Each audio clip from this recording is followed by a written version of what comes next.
Going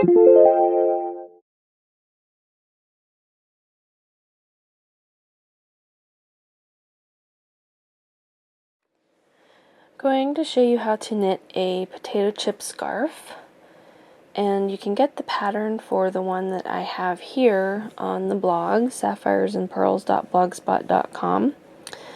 And this, you can see it has waves or little ruffles on each side of the scarf, and this will also spiral if you want it to, but there's not as much of a spiral as there is in the spiral scarf that I showed you a few weeks ago. And the potato chip scarf is knit by using short rows, and I don't know how well you can see here, but short rows, it's just like you're knitting a wedge. So you're starting out, well, I started out with a few number of stitches, and then I turned, and then on the next pass I did a few more stitches, turned, and then a few more, and I worked my way up until I reached the number of stitches that I decided I wanted to have for my particular scarf here. I've seen these done many different ways. Some of the scarf patterns that I've seen are like mine. I started out with only a few stitches, and then each time I did a couple of more until I reached the middle, and then you have to knit all the way across at some point so that you can work on the other side of your scarf. Some patterns will have you starting out knitting all the way to the middle and then doing fewer stitches on each pass. And I'll post a few links to some of the different patterns so that you can see some of the ways that these are made.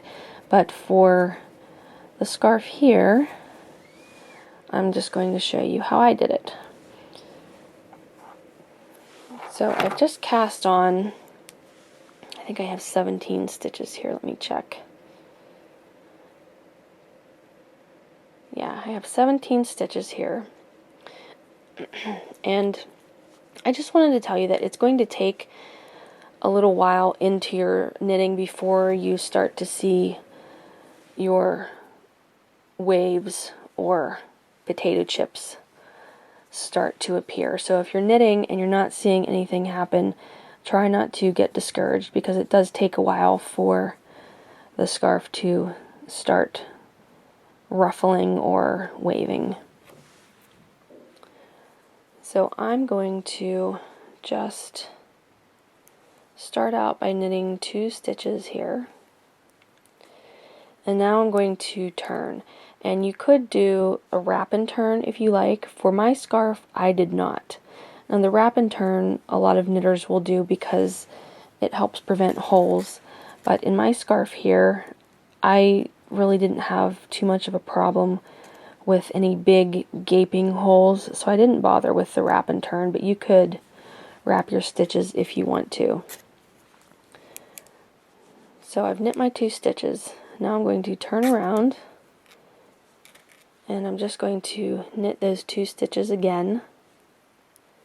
You can use any cast on you like, by the way. And now I'm going to turn again. This time I'm going to knit 4 stitches.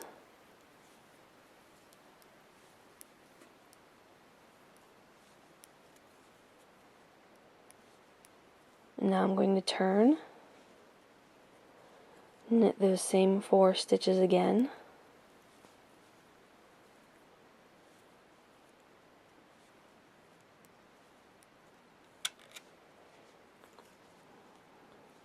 This time I'm going to knit 6 stitches, and you can play around with some yarn if you want to try to design your own. You don't have to start out with 2 stitches and then do 4 and then do 6. I mean, you could have any number of stitches that you like. Okay, so now I have 6 stitches knit. I'm going to turn, knit those same stitches,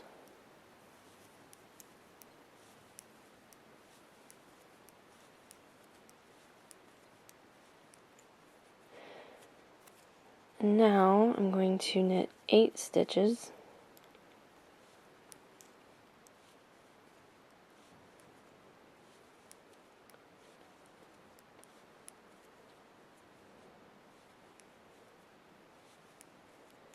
Turn and knit those same 8.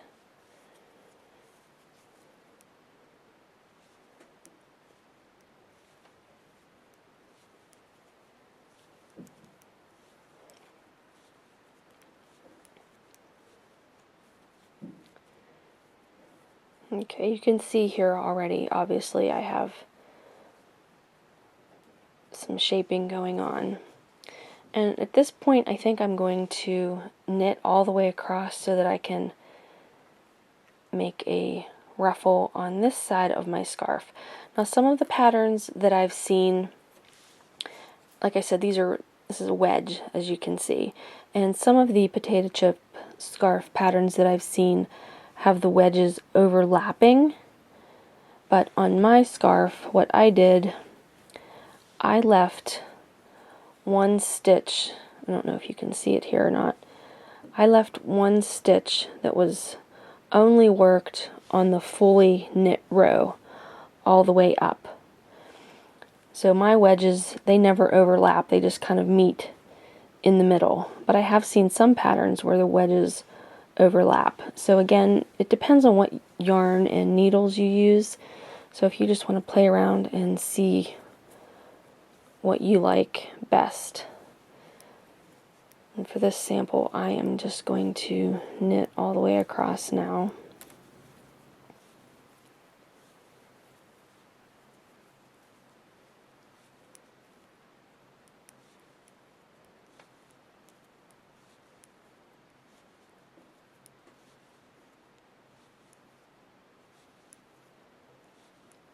And I'm just going to do the other side exactly the same way as I did my first side. I'm going to start by knitting 2, turn, knit those same 2,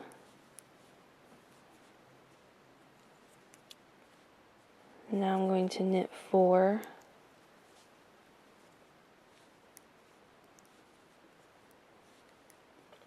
turn, and knit 4,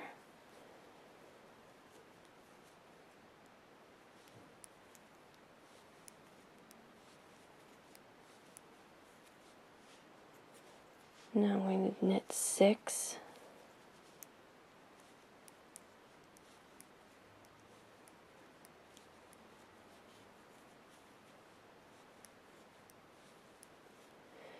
turn and knit those same 6,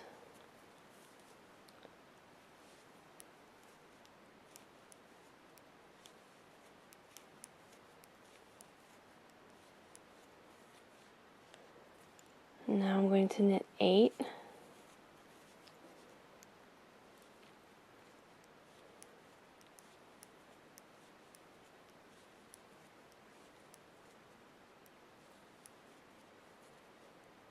turn and knit those same 8 stitches again,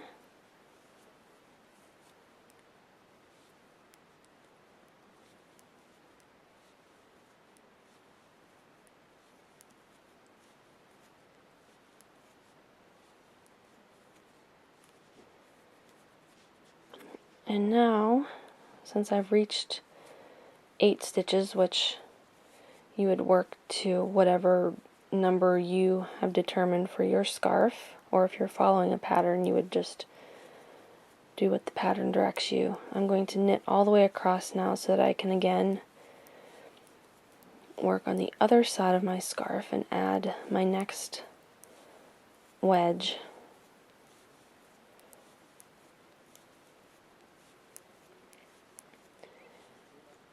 And that is the basic idea of, it looks like a bow.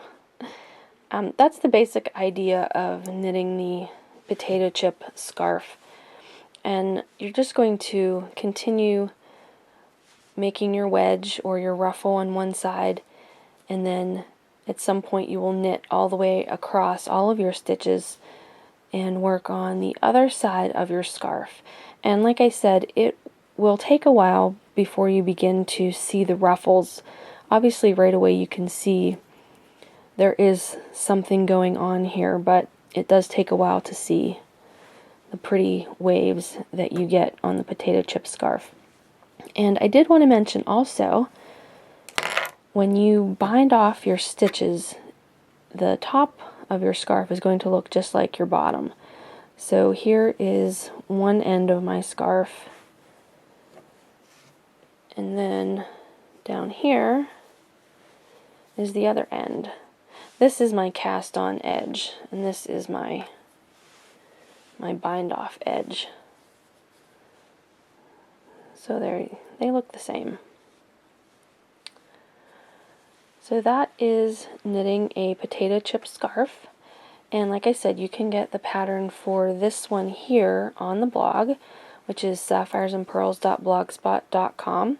And I will also be posting patterns from some other websites that you can see the different ways that you can knit a potato chip scarf.